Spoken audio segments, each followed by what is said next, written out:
सबसे पहले हमारे पास एक मीटर ब्रिज है। हम इस मीटर ब्रिज के द्वारा एक अज्ञात प्रतिरोध को हम ज्ञात करते हैं, जिसमें हमारे पास एक रेजिस्टेंस बॉक्स होता है, जिसमें रेजिस्टेंस बॉक्स पर अपना पाठ्यांक लिखा होता है 1 से लेकर के।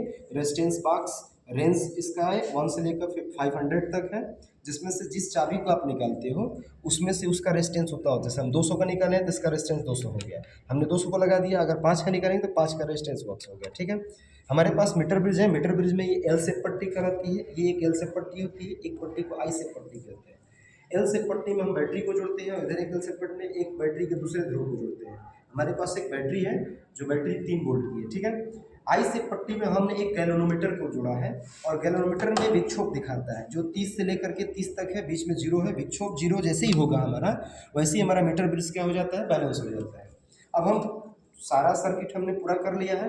हमारे पास वोल्ट मीटर है, हमने बैटरी के वोल्ट मीटर विभव को मापने के लिए हमने इसको लिया था। मीटर है जिससे हमने बैटरी के धारा को मापा।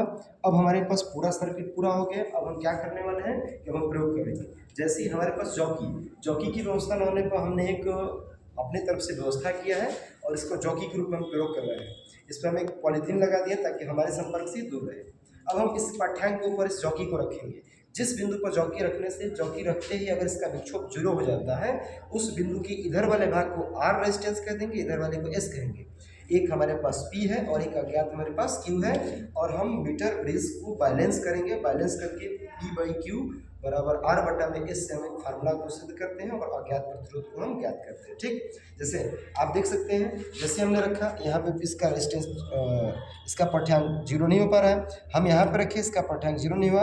अब देखिए हम यहाँ पे जैसे ही रख रहे हैं इसका पाठ्यांक 0 हो जा रहा है, अर्थात इस बिंदु पर हमारा जो मीटर ब्रिज है वो पूर्ण रूप से क्या हो गया, बैलेंस हो गया। अर्थात इधर का जो R है उसका लगभग वैल्यू जो हो जाएगा वो कितना हो जाएगा, 51, और इधर का 49। ठीक, और इस तरह से आप मीटर ब्रिज में अज्ञात प्रतिरोध का क्या कर सकते हैं, ज्ञात कर सकते हैं। समझ में आ रही बात?